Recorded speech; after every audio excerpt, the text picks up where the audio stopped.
दोस्तों स्वागत है आपका हमारे YouTube चैनल में। हम लोग पढ़ने जा रहे हैं भारतीय संविधान की विशेषताएं।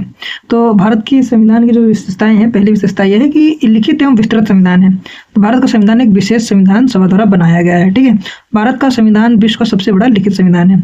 मूल संविधान में जो 395 इसके जो है, इसमें एक प्रस्तावना है, 395 अनुच्छेद हैं, 22 भाग हैं और 8 अनुसूचियां हैं। ठीक है, तो वर्तमान संविधान में एक प्रस्तावना लगभग जो अभी वर्तमान में है, तो इसमें लगभग 470 अनुच्छेद हैं, 25 भाग हैं तथा 12 अनुसूचियां हैं। ठीक है, तो मूल और वर्तमान ये आप दोनों को ध्यान रखना है। ठीक है, और ये तो हो गया मतलब लिखित संविधान की। ठीक है, अब हम लोग पढ़ते हैं कि संप्रभुता संपन्न राज्य। ठीक है, तो संप्रभुता संपन्न राज्य कहते किसे हैं? जो अपनी आंतरिक उपाय नीतियों को स्वयं निर्धारित करता है, किसी बाहरी नियंत्रण के अधीन नहीं। इस संबंध में भारत जो है पूर्ण स्वतंत्र राज्य है। ठीक है, ठीक है, पहले ब्रिटेन जो था हमारी नीतियां निर्धारित करता था, लेकिन अब हम स्वयं करते हैं। ठीक है, अब हम लोग तो लोकतांत्रिक गणराज्य। तो इसकी विशेषता क्या है कि लोकतंत्रात्मक गणराज्य है। भारत एक लोकतांत्रिक गणराज्य है, जिसका अर्थ है भारत शासन भारतीय जनता के प्रतिनिधियों, जो निर्वाचित प्रतिनिधि हैं, वो संचालित करते हैं। ठीक है, तो इसका मतलब हम लोग गणराज्य लोकतंत्रात्मक। ठीक है, गणराज्य करते हैं राज्य के सभी नागरिकों को उनकी योग्यता के अनुसार छोटे बड़े पदों पर पहुंचाने का अधिकार होगा। भारत का राष्ट्रीय अध्यक्ष राष्ट्रपति निर्वाचित व्यक्ति होगा, ना कि ब्रिटेन की तरह आनुवंशिक व्यक्ति होगा। बस ये ध्यान रखना है। ठीक है, अब हम लोग पढ़ते हैं एकल नागरिकता। एकल नागरिकता है हमारे संविधान में। भारतीय संविधान केवल एकल नागरिकता को मान्यता प्रदान करता है। भारत प्रत्येक नागरिक केवल भारत का नागरिक होगा, ना कि किसी प्रांत का जिसमें रहता है। जैसे हम उत्तर प्रदेश में रहते हैं तो ये नहीं कहते नहीं हम उत्तर प्रदेश के नागरिक, नहीं, हम भारत के नागरिक हैं। ठीक है, तो एकल नागरिकता। दोहरी नागरिकता करते हैं एक संघ और दूसरे राज्य की नागरिकता। जैसे ऐसा नहीं कि हमारे पास दो नागरिकता हो, कि हम उत्तर प्रदेश के भी निवासी हैं, भारत के भी निवासी हैं। तो ठीक है, तो संपूर्ण भारत एक है। तो अमेरिका में लेकिन यहाँ पे दोहरी नागरिकता होती है। ठीक है, आगे हम लोग पढ़ लेते हैं कठोर एवं लचीला संविधान। तो भारतीय संविधान कठोर भी है और लचीला भी है। ये मिश्रण है। कठोर इसलिए क्योंकि इसमें कुछ प्रावधानों में संशोधन करना अत्यंत कठिन है। इसके अलावा एक विशेष प्रक्रिया द्वारा अनुसरण किया जाता है। लचीला इसलिए क्योंकि अधिकांश प्रावधानों साधारण बहुमत द्वारा ही संशोधित किया जा सकता है। तो हम लोगों ने अभी जो विशेषताएं पढ़ी, एक तो ये लिखित है, ठीक है, और दूसरी ये संप्रभुता संपन्न है, लोकतंत्र गणराज्य है, एकल नागरिकता है, कठोर है और लचीला संविधान है। संसदीय सरकार, इसकी एक और विशेषता है संसदीय सरकार। भारत में जो संविधान में संसदीय प्रणाली के शासन का प्रावधान है, जैसे वेस्टमिंस्टर मॉडल ब्रिटेन पर आधारित है। इस वास्तविक कार्यपालिका का शक्ति जनता के द्वारा निर्वाचित जो प्रतिनिधि नियुक्त होता है प्रधानमंत्री परिषद एवं मुख्यमंत्री, वो क्या बोलते हैं, प्रधानमंत्री के तहत।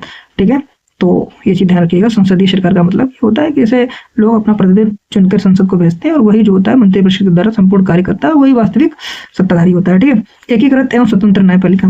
तो भारतीय संविधान में एकीकृत और स्वतंत्र न्यायपालिका की स्थापना की गई है। एकीकृत भारतीय न्यायपालिका सर्वोच्च स्तर पर उच्चतम न्यायालय और राज्य स्तरों पर उच्च न्यायालय और एक अधीनस्थ न्यायालय है। ठीक है, जिला स्तरों पर। ठीक है, तो न्यायपालिका की जो स्वतंत्रता है, न्यायाधीशों की नियुक्ति, वेतन, भत्ते, पदस्थापना जन संबंधित संविधान में स्पष्ट प्रदान किया गया है, जिससे सरकार पर कोई दबाव नहीं डाल सकती है। ठीक है, ठीक है, स्वतंत्रता का ये हो गया। ठीक है, आगे हम लोग समाजवादी राज्य। भारतीय संविधान समाजवादी राज्य की स्थापना करता है। प्रस्तावना बड़े सभी नागरिकों को आर्थिक न्याय, प्रतिष्ठा, अवसर की समानता देने का करता है। तो समाजवादी हो गया, अवसर है, प्रतिष्ठा है, इनमें सब समान। समाजवादी जो शब्द है संविधान संशोधन 1976 में जोड़ा गया। वैश्विक मताधिकार संसदीय शासन प्रणाली की व्यवस्था है और देश के सभी नागरिकों को नेता चुनने का अधिकार है और वो मत देने का अधिकार प्रदान करता है। 61वें संविधान संशोधन 1989 द्वारा मतदान की 21 से घटाकर वो कर दिया गया। ठीक है, पहले 21 वर्ष जो थी, अब वो हो गई है 18 वर्ष। पंथ निरपेक्ष। पंथ निरपेक्ष का है कि ऐसा राज्य है जिसका किसी भी अपना धर्म समर्थन नहीं करता, सभी धर्मों को समान रूप से देखता है। राज्य का अपना कोई राजकीय धर्म नहीं होगा। नागरिकों को अपना पसंद का धर्म मानने का, आचरण प्रचार करने की पूर्ण स्वतंत्रता होगी। किसी भी धर्म के आधार पर नागरिकों के साथ कोई भेदभाव नहीं करेगा और सभी धर्म समान दिया जाएगा। ठीक है, पंथ निरपेक्ष 42 संशोधन द्वारा निश्चित संविधान की प्रस्तावना में जोड़ा गया। अब लोग पढ़ लेते हैं अन्य विशेषताएं क्या हैं। मौलिक अधिकार दिए गए हैं। राज्य के नीतिगत तत्वों का प्रावधान भी है। मौलिक कर्तव्य भी है। विधि का शासन है। अनेक देशों के संविधानों के तत्वों का समावेशन है। त्रिस्तरीय शासन विकेंद्रीय व्यवस्था है। आपातकालीन व्यवस्था का भी प्रावधान है। भारतीय संविधान के निर्माण के समय संविधान द्वारा लगभग 60 देशों का संविधान का अध्ययन किया गया था। ठीक है, भारतीय संविधान को कुछ विद्वानों ने संघात्मक माना है, क्योंकि संविधान के केंद्र में राज्य की मत शक्तियों का स्पष्ट विभाजन किया गया है। वहीं कुछ विद्वानों ने एकात्मक माना है, क्योंकि अधिकांश शक्तियां केंद्र के सरकार में नहीं थे, राज्यों के अधीन रहना पड़ता है। ठीक है, SR बम्बई बनाम भारत संघ मामला 1994 उच्चतम न्यायालय ने माना कि भारतीय संविधान परिसंघात्मक संविधान है। ठीक है, तो इस चीज को आप ध्यान रखिएगा कि इस भारतीय संविधान है वो परिसंघनात्मक है, और ये जो था वो भारत संघ जो मुंबई थे, ठीक है। राजमन्नार समिति और की जो 1969 में सरकारी आयोग ने भी भारतीय को परिसंघीय माना है, ठीक है। तो ये जो समिति थी राजमन्नार और सरकारी आयोग जो था, इन्होंने भी परिसंघीय माना है, ठीक है। भारतीय संविधान के अब देखो जो लक्षण है, एकात्मक लक्षण है, ठीक है। तो एकात्मक शक्तियों का बंटवारा केंद्र के पक्ष में ज्यादा, केंद्र राज्यों के सीमा नाम क्षेत्र में परिवर्तन कर सकता है, एकल नागरिकता का प्रावधान, राज्य में राष्ट्रपति शासन, आपातकालीन की स्थिति पूर्ण एकात्मक रूप, राज्यपाल की नियुक्ति, एकीकृत न्याय व्यवस्था, ठीक है।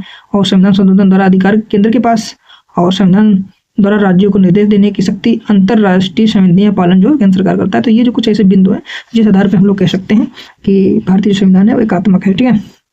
अब हम लोग देख लेते हैं संविधान के संघात्मक लक्षण क्या है, ठीक है।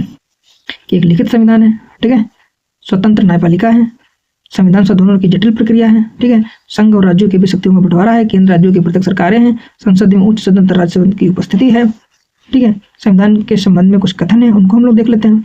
तो विस्टन चर्चिल थे, उन्होंने कहा भारतीय संविधान एक जाति की संस्था है। विस्टन चर्चिल कह रहे हैं भारतीय संविधान एक सभा एक जाति की संस्था है। बल्कि बाबा साहब भीमराव ने कहा कि कोई भी संविधान कितना भी अच्छा क्यों ना हो, यदि उसे क्रियान्वित करने वाले लोग बुरे हैं तो संविधान बुरा बन जाएगा, ठीक है।